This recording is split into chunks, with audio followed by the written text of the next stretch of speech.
What if we groomed ourselves like cats?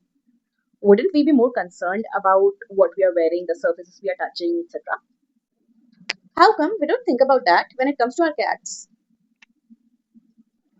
Every cat product is a microplastic and polyester powerhouse. Now that I think about it, most of the human products are polyester or polyester blends as well. Cats, we are not even thinking about them. I've been trying to make more sustainable and natural choices for myself, and I realized my cats don't have that option. A year ago, I watched this video from Verita CMs that was talking about PFAS, how they are forever chemicals, and how it affects human bodies. After watching that, I became more conscious about microplastics and my consumption, and also how I am contributing to the environment I'm living in. I recently also watched the plastic detox, and that just added more insight into the problem. One day, when I was just watching my cats groom themselves like they usually do on their cat tree, it suddenly hit me that, hey, wait a minute, this entire cat tree is covered with polyester fabric. That was the click moment for me.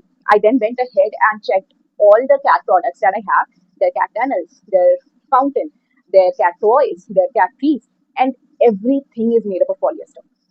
Every product they use actively that they sit on and then later groom themselves is shedding microplastics. And where are all those microplastic fibers going? They are going inside our cats. The current research on microplastics and plastic exposure talks about how plastic products contain EDC, endocrine disruptive chemicals, that causes endocrine issues, reproductive issues, and chronic inflammation in mammals.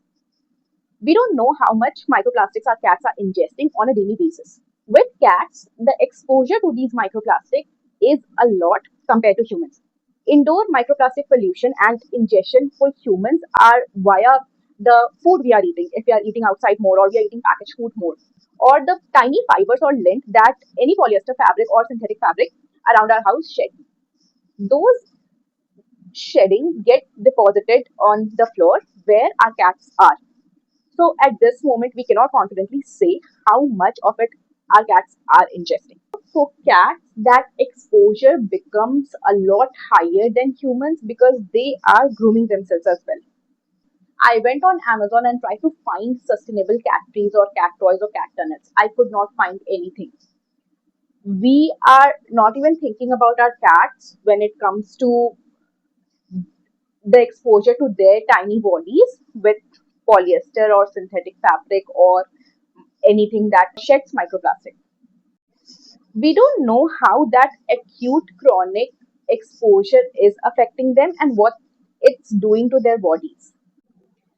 They have smaller bodies. They are not only inhaling the microplastics like us, they are also ingesting it when they groom themselves, and those polyester fabric particles get trapped in their fur. They are also consuming microplastics from their packaged food, which usually comes in plastic pouches or even the tins that is lined with chemicals that is commonly found in plastic. Where do we go from here? And what do we do with this information? Personally, I have started replacing everything I buy for my cats that contain synthetic fabric to something natural. The cat trees I have, which was covered with polyester, I removed all the polyester fabric and I'm replacing it with duck canvas. Other than this, I'm also making their toys at home or trying to buy toys that are made up of sustainable materials and natural materials and not plastic fabric.